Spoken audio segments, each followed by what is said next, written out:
Hey folks, you know what this is. You know what's coming. You clicked on the video. You know what this is about. Number 9.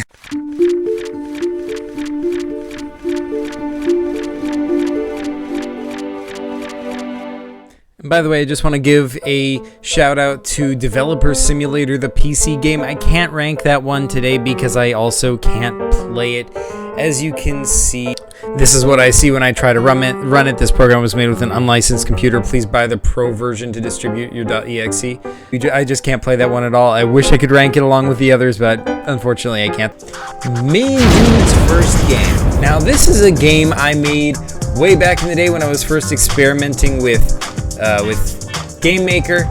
And basically this game was sort of like a top-down game, kind of like The Legend of Zelda. You play as this weird little this little green guy over here. You go around, you do, like, things bounce off of you, things bounce off of each other. I was just sort of experimenting with the physics, experimenting with what you could do. And the only reason I'm including this in this list is because it is a computer game. You can play it and you can do stuff like there's puzzles, you gotta shoot stuff. And the reason it's, yeah, see, I just shot that guy. The reason it's PCG related is it does have PCG characters in it, like the fat guy, and Ginkus is in it as well, but has this guy in here. Hello, my name is Albert. I've been trying to get out of this infernal room of Argnus for 25 years. I can't stand those damn orange bouncing things anymore. So, as you can tell, this was my humor when I was a teenager. I was decidedly not funny. And so playing this game now is just it is very cringe. So that's why this makes the bottom of the list. Also, the mechanics are very difficult. In some places it's there's a few good puzzles in here, but the physics make this like very difficult to play. It's like, definitely this is very much me just messing around trying to see what I could do. So it's barely even really a full game. So yeah, see, I just like he bounces off you, and every time he hits into you, he talks to you. Really annoying. So yeah, that's why this one gets the bottom of the list. Number 8 is Shmoe's Escape. Shmoe's Escape is a fairly recent game from 2020. I made it. It was made using Chris's PCG engine, the first and, to my knowledge, only game made using Chris's PCG engine. Now, Shmoe's Escape is a point-and-click game. And that means you point at stuff with your mouse and you click on it. It's sort of like, puzzle stuff.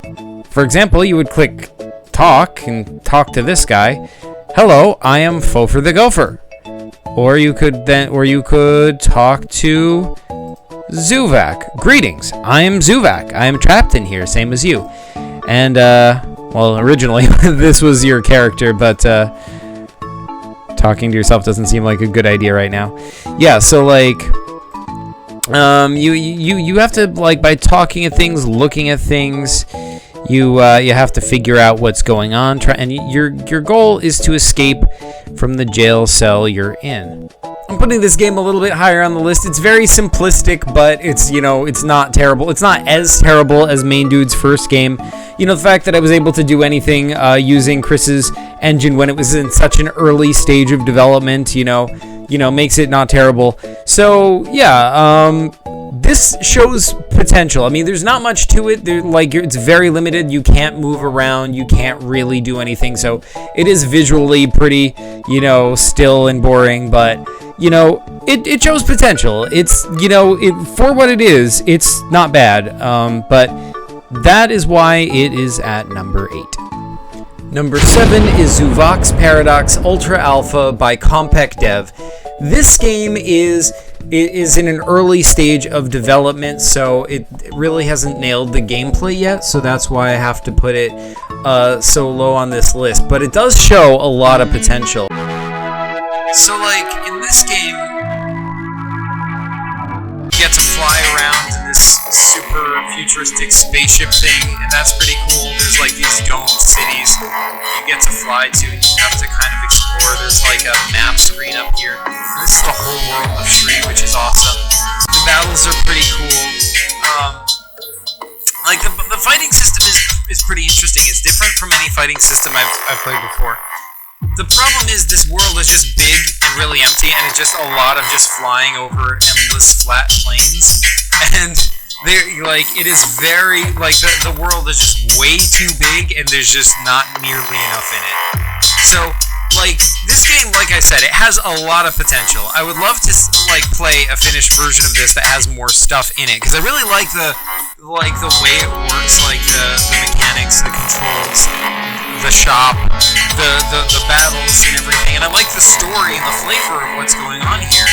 It's just that, there hasn't been enough development into this yet, so I would love to play a future version of this and see how this develops.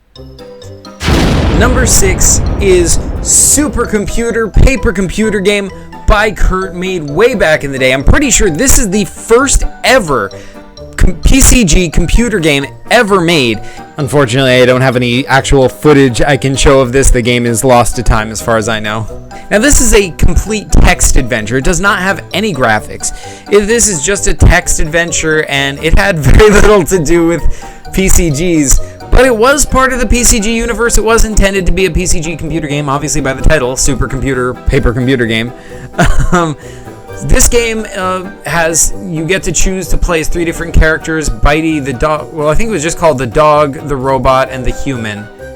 Oh, it was the robot, the beast, and the human. That's what it was. And later on, after this game, we decided the beast was the same person as this character, Bitey the dog. So we found PCG characters to match each of these characters too. But basically, you would just type in what you're gonna try to do, and then it just tells you what happens, kind of like a PCG, but also like every other text adventure from back in the day. Each character had their own path, each one had their own adventure, and they all kind of, all of their paths are kind of hopeless. Everyone ends up, either killing each other or getting killed by each other. So yeah, it was a pretty fun game.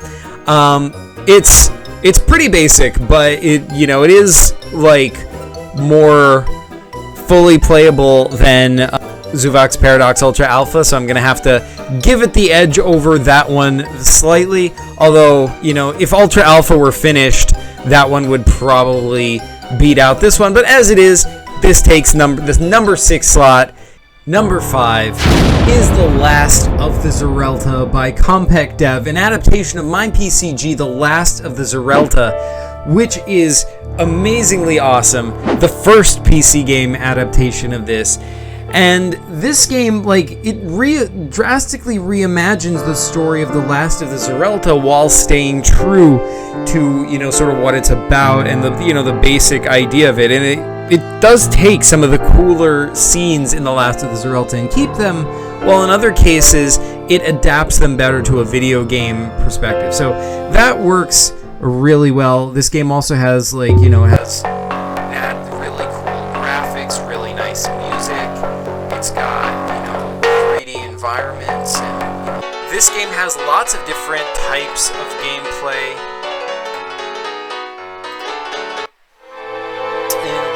In that scene, you had to press the right thing at the right time, but then over here you have to do a puzzle, and there's Xoovaq, and you can talk, depending on what you do here, you get different endings. Later in the game, there's even a 3D maze you get to wander through. So this game is really, it's got a variety of gameplay that makes it fun and engaging. There are some places that feel like they could be longer than others that, so this game could definitely stand to be tightened up. But the look of it, the feel of it, the pacing of it, overall, this is a really strong adaptation of The Last of the Zorelta. A really strong start for Compec's Zorelta series, so I feel like this game earns its place solidly at number 5 on this list. Easily beats out Supercomputer Paper Computer Game. This game is really atmospheric. It makes you feel like you're there, and it's got some really interesting ideas that it's going to start building on in the later games in the series, like the multiple endings and how those can lead to different outcomes. Invasia Xoovaq's Paradox by Compec Dev is actually a series of 2 episodes, but I'm grouping them together since they're so closely related, and also Compec treats them as episodes of one big game. It's the first FPS, first-person shooter, in the PCG franchise, which is really cool. The enemies are cool, and the world's fun to explore, although the mechanics can get a bit clunky in places, like when you have to be at an exact distance from an enemy to hit it. It's also very unforgiving in that there's no saving or checkpoint system, so if you die, you have to start the whole game over from the beginning. Still, playing an FPS where you're Ginkus, going around and hitting things with your staff is just such a cool experience. Overall, it beats out the last of the Zorelta because it's a tighter game all around, and because it's fun to go nuts bonking little turtle things with the staff. Xoovaq's Paradox. Okay, call me a sucker, but I am a sucker for Xoovaq's Paradox. Xoovaq's Paradox is the sequel to The Last of the Zorelta, also by Compact Dev. And once again, this game is totally different from the previous one. This is a game sort of made in PowerPoint. It's more story-oriented, and in some ways it's actually more like, I don't know, like an interactive comic. You know, you kind of like click along and like people, like there's dialogue, but it's mostly like just dialogue choices. There are a few choices of what you can do, but it's, you know, very limited motion, very limited movement, but there's a charm to it because of that. I like these simple, you know, kind of PowerPoint kind of graphics, and I like, you know, that it's more focused on story. You know, I'm a story guy. Story is always like a big thing with me, so I'm really enjoying the way this game sets up and how it's expansive with the mythology. It's, you know, with the thousands of Xoovaq, some of them being evil, like this guy right over here. This is Xoovaq, like introducing this really cool new character. You get to, like, this is only the early version, but in theory you should be able to choose which timeline you go through. So this follows after the previous game, where you, like, depending on what ending you got, you start at a different place in this game, which is a really cool concept. Right now only one timeline is available, though. In total, this game it's a lot of fun. It's really engaging. It's short and sweet and simple, and I really like it. So Compact has never liked it. He's always trying to like redo it or like come up with like a rebooted version of this, I think. But I'm really fond of this version of this game, and yeah, so this solidly lands at a number 4 on this list. It beats out Invasia just because it has a lot more story and interesting characters and weird sci-fi concepts, reality warping, time loops, and so on. Number 2, Soluna. Soluna is an RPG in the style of the classic Final Fantasy games. It's set in the alternate world of Soluna, and it tells the story of how the city of Diz met its end, was blasted off the face of Soluna, and eventually made its way to the PCG universe. The game is extremely polished and playable, the battles are fun, and it's got rich, fleshed out characters. While it's a short game, it's still the closest thing to a professionally made PCG game there is. It's a complete story, a tragedy, and as you play it, you get to care about these characters and their world. The game does have a few issues in terms of mechanics, and on some PCs it lags in some areas, but overall it's an extremely rich game with a lot to explore and experience. It solidly earns the number 2 spot for being so rich, so deep, and having so much to it. And here it is, folks, number 1, Bots by Kurt. Bots is the first multiplayer platformer PCG where you control 3 bots at the same time: Tutorial Bot, Kill Bot, and Cleaning Bot. All 3 are from Kurt's Spaceballs PCGs.